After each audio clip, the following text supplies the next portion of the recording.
Lando Norris denies Max Verstappen a perfect Saturday after claiming pole position for the United States Grand Prix. However, qualifying was sent into late chaos as George Russell put his W15 in the barrier. It cemented a shocking Saturday for Mercedes as Lewis Hamilton was knocked out in Q1.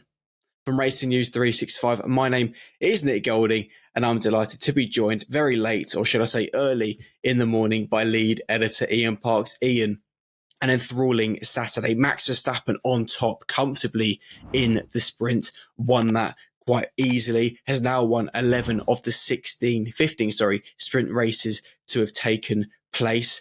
But it's Lando Norris on pole position for the race that really matters. It was quite an eventful Saturday. It looked like, as you've pointed out, Nick, that it was going to be the perfect Saturday for Max Verstappen because it was a lights to flag victory. It was his fourth sprint victory this year. It opened up an additional 2-point cushion over Lando Norris in the driver standings. That's now increased from 52 to 54 points, as Lando Norris could only finish third. Without a shadow of a doubt, Max was holding his own quite comfortably throughout Q1 and Q2 of the main qualifying session. He was 0.2 of a second up on Charles Leclerc in Q1. He was 1/4 of a second up on Carlos Sainz in Q2. Lando Norris, he was third quickest in Q2, but really didn't look like he was going to pull out what was effectively, as he has described it, the best lap of his career.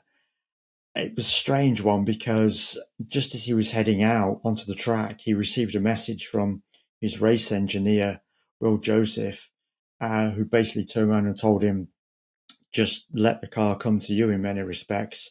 Don't overload.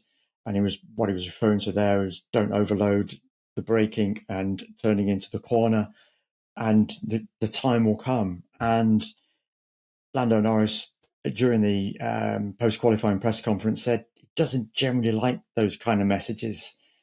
Doesn't really get him going, but on this particular instance, it gave him a bit of a G-up, a bit of a pep talk, because he said he came out of Q2 lacking a degree of confidence in the car. And lo and behold, he took Will Joseph's words to heart. They certainly must have resonated as he was producing, as I say again, what he described as the best lap of his career, because up until that point, it looked like Max was going to add pole position to his lights to flag sprint race victory, and of course his sprint qualifying pole as well. So tremendous performance from Lando Norris. It's given us a great setup now for the United States Grand Prix, because we have Lando on pole, Max second. The only downside for Lando Norris is that of the 11 previous United States Grand Prix, only 5 times has the driver on pole position gone on to win the race. So it's not a good omen, but nevertheless, it has at least given us an enthralling start, shall we say, to the United States Grand Prix. Carlos Sainz third. I know we're going to come on to Ferrari as well in this debrief, because they do look strong. So let's see what they've got in the bag. Well, that actually brings me on really nicely to almost the other downside for Norris in a way, because actually in the sprint, he did make a brilliant start, and that went from fourth to second and was second for the bulk of the sprint up until a pretty disastrous final lap. Big lock up at turn one allowed Sainz through for P3, and if it wasn't for a clever bit of defending against Charles Leclerc, it would have been fourth for Norris in the sprint. His tyres, in particular the rears, were absolutely shot. However, for Max Verstappen and the Ferrari, tyre deg was not as big of a concern. With the Ferraris, I just pointed out, both being on the second row and having actually looked quite strong over one lap, but also over several laps. It does feel like Ferrari are the team actually, despite the fact you got Lando and Max on the front row, it's Carlos and Charles who people really need to watch out for on Sunday. Yeah, you've just made the point I was going to make. Definitely Lando and Max are most certainly going to be looking in their rearview mirrors at what those Ferraris are going to do, because they certainly held strong race pace over that sprint qualifying on the medium tyres. Yeah. The difference for Lando Norris, and he pointed it out again as well, was that a lot of changes were made to the car between the sprint and qualifying. So he does feel now that he will have a much better race car beneath him for the Grand Prix proper, as opposed to the sprint where he made a great start, went from fourth to second, Yeah. coming down the hill out of the sharp left-hander turn one, managed to get the run on Charles Leclerc and managed to get past George Russell, as I say, going down the hill, was set fair for second place. But as you say, those tyres just fell off a cliff over the final 2 laps of the 19, if I remember right. Yep. And in particular, yes, he made a lock up into turn one, got passed by Carlos Sainz, and as you say, nearly got passed by Charles Leclerc simply because those two guys had much better tyre wear. So Ferrari, I know, Carlos Sainz in particular, feeling very confident going into the Grand Prix that they can attack Max and Lando. And of course, with Charles as well doing really well, it's looking set fair for a superb battle between the two Ferraris, Max and Lando. And as for Mercedes, I know we're going to come on to them next, Nick. So I'll let you lead into that one. Well, I mean, Mercedes, what is there to say? George Russell started the sprint in second. Another driver who just completely lost grip in his tyres dropped down to fifth. Lewis Hamilton had an issue during the sprint, could only manage sixth. He was then knocked out in Q1, has even said himself that he would kind of expect to be starting from the pit lane because he wants changes made to his W15.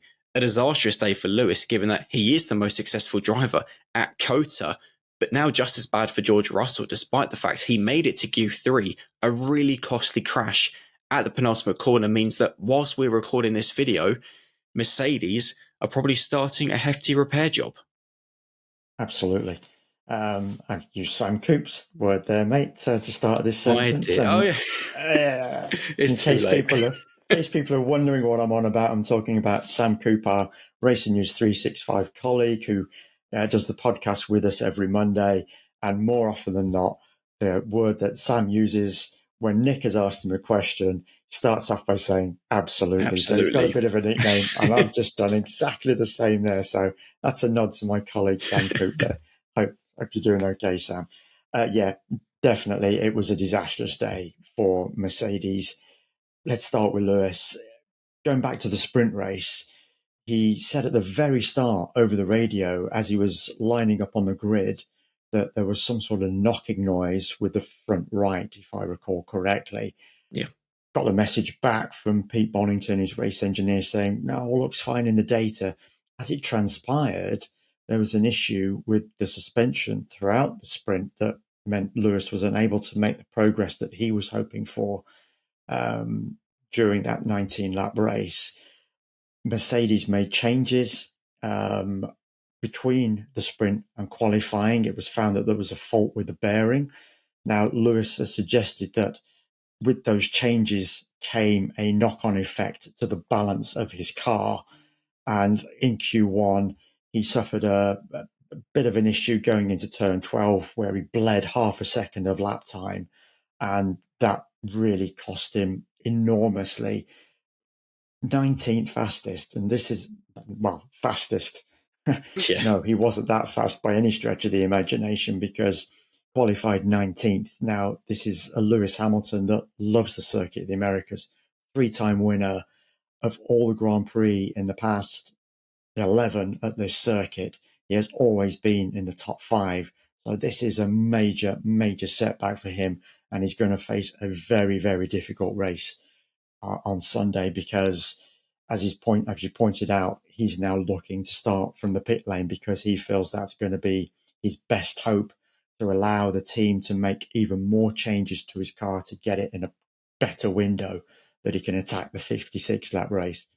As you say, George Russell, disastrous end to his day. He was looking reasonably good during the sprint. Yes, he got passed by Lando Norris, managed initially to keep the attacking Ferraris at bay, in particular Charles Leclerc. And for a while, he was looking okay for third place, but then no, his tyres just fell away and he got passed and eventually finished, got passed by both Charles and Carlos Sainz and eventually finished fifth. Not great. And then in qualifying, yeah, that was just an absolute nightmare late on in qualifying that really had quite a knock-on effect, actually, because we talked about that great lap for Lando Norris, and he was 0.031 seconds quicker than Max Verstappen across that first run. Going into the second run, Max was 0.2 of a second Yeah. faster. He purpled the first sector, whereas Lando was 0.2 slower. And there was an opportunity there for Max to seemingly nab pole position. But with George's accident, double wave yellows came out. That negated the session. Nobody could improve on their lap times, quite obviously. So that's pretty much played into Lando's hands as to why he's got that pole position. But yes, George Russell, not a great way to end his what was a very disappointing day overall for Mercedes. They've got a lot to work on going into the Grand Prix, that's for sure. Well, Lewis described his day as a nightmare, which kind of sums up Mercedes' day in general. And actually, that's a word Lewis has used a few times this season. Something which is certainly not a nightmare is our latest prize, a giveaway, a Racing News 365. We're giving away 10 F1 caps and scale model F1 cars. To enter, all you need to do is be subscribed to the Racing News 365.com channel. It is as simple as that. And I encourage you to do so because actually, over 95% of you who watch our videos currently are not subscribed. So please do smash the big red button. Ian, let's talk about Max because actually we've not really discussed him. You pointed out there quite brilliantly that he was well up on Lando on what would have been his final lap had it not been for Russell's crash. And actually, for me, what's been really interesting across this weekend is whilst Ferrari, Mercedes, and McLaren have showed glimmers of pace, all those cars have looked unsettled at times. They've kind of been exploiting track limits. Max and the RB20 on his side of the garage has looked at times on rails, something we've not seen since the start of the season.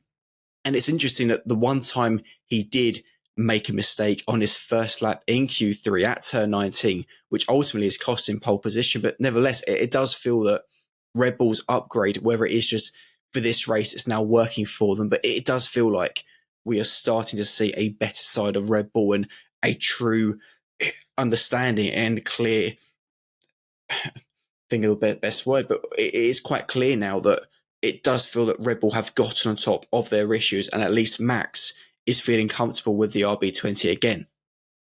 Yeah, can I just say, first of all, Nick, that was one hell of a seamless link you just made back there. Thank you very much. Minutes ago, getting into the try my best. subscribe situation. But as Nick says, folks, come on, do subscribe.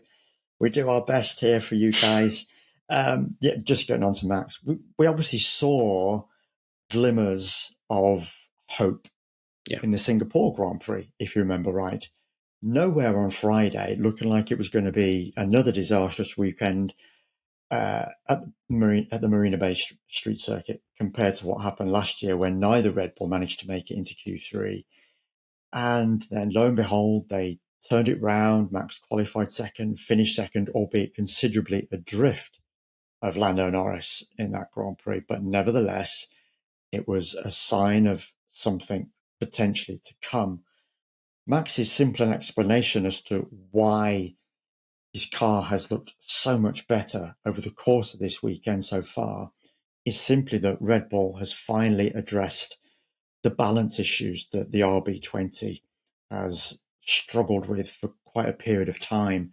We've discussed in numerous updates and podcasts this disconnected balance, as I've described it, between the front and rear of the car.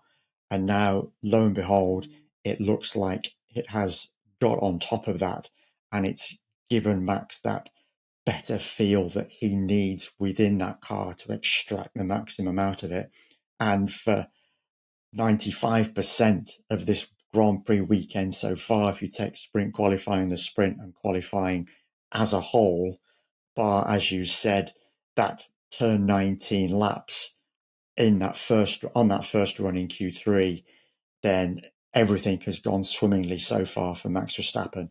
He's going to have a great race car. We've got that impression. So it is going to be one hell of a titanic struggle, I think. Bearing in mind, Lando Norris and McLaren have now got a better race car, it seems. And of course, we've talked about the Ferraris right behind that front row duo, that they're going to give those two guys a serious run for their money. It's can't call it, Nick. I know you're going to ask I for can't bold call it. predictions, Yeah. but right now, mate, I really can't call it as to who's going to come out on top between those four. And it definitely is looking between those top four guys on the front two rows. I can't see anybody else challenging from behind. Yeah, neither can I. Just to quickly go through the results from today, Max Verstappen won the sprint race ahead of Carlos Sainz and Lando. Norris. Leclerc was fourth, Russell fifth, Hamilton sixth, K-Mag and Hulkenberg in seventh and eighth. A brilliant day for Haas, actually. They were the top 8-point scorers from the sprint. For qualifying, Lando Norris, should I say, will start on pole position with Max Verstappen alongside him, Sainz and Leclerc in third and fourth, Oscar Piastri in fifth, Russell in sixth. But of course, with the repairs, who knows if a penalty will be needed there. More on that, you would imagine, on Sunday. Keep an eye on Racing News 365 because we will be the first to get it live if anything happens. Pierre Gasly in a fantastic P7 for Alpine, Fernando Alonso in eighth, Kevin Magnussen in P9 and Sergio Perez in P10. A final talking point, Ian, before we get on to our bold predictions. And Lando Norris's pole position is actually quite an important one, not necessarily for him and McLaren, but obviously it is, but Norris's pole actually marks the 300th by a British F1 driver. It's a pretty staggering statistic when you think that is 300 races where a British driver is starting in pole position. And of course, whilst people may say British media bias, well, Ian and I are British. So on this one, I think we can take our caps off for a second. Yeah, got to give all credit to the British drivers throughout the course of Formula One history that have given us that fantastic statistic. And what have we had now? About approaching somewhere between 11 to 1200 Grand Prix, something along those lines. So if you think we're probably about 25% of all Grand Prix throughout Formula One history, we've had a British driver on pole position. That's a tremendous feat over the course of these 70 odd years that we've had Formula One in our lives. So yeah, great stat, Nick. I didn't actually know that one. So you've pulled one out the bag there, mate. Well done. Well, that was also thanks to another Racing News 365 colleague, Jake Nickel, or as I call him, Statman, because I've never known someone with an encyclopedic knowledge about F1 like him. Ian, He's a bit there's of an one thing, F1 nerd, isn't he? a little bit. Ian, there is one more thing left to do. Here Bold we go. predictions. I don't know. I know it's a bold prediction, but I genuinely, That's not a I prediction, don't know, mate. because I don't think Max or Lando are going to win. And I'm not saying because they're going to take each other out. I actually think that the Ferraris are the two drivers, Leclerc and Sainz, to really, really watch. The fact they were battling in the sprint quite intensely and still managed to look after their tyres quite clearly, had brilliant pace. I really can't call this one. I think, and I want our viewers to get involved and let us know in the comment section below your bold predictions, but I'm going to say a Carlos Sainz victory. But I really can't call it. I think this is a really tough one. Super tough. As I say, it's definitely between the top four. Yes, Oscar Piastri starts fifth, but he's really not looked close enough to the top four guys to be in contention, I don't think. Not even just for the race win, but even for a podium. Yeah. Victory.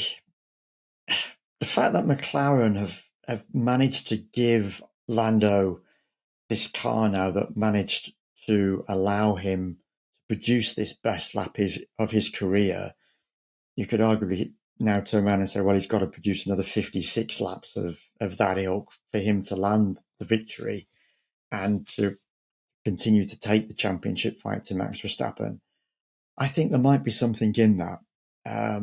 Yes, I know we've talked strongly about the Ferraris and they're looking really strong on their rubber, but I don't know, I've got a sneaking suspicion about this one, Nick. It's just something.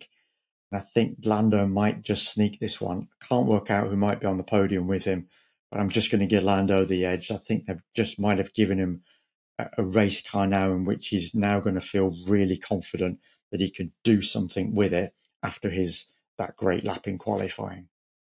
Interesting stuff. And as I mentioned, for those watching this update, let us know in the comment section your bold predictions, because I think it's going to be one of those races where something unpredictable is going to happen. Be sure to check out our F1 update after the race on Sunday, where Ian and I will discuss everything that happened. Be sure to smash that like button, subscribe to the channel, as this is actually your last chance to get involved in the F1 prize giveaway.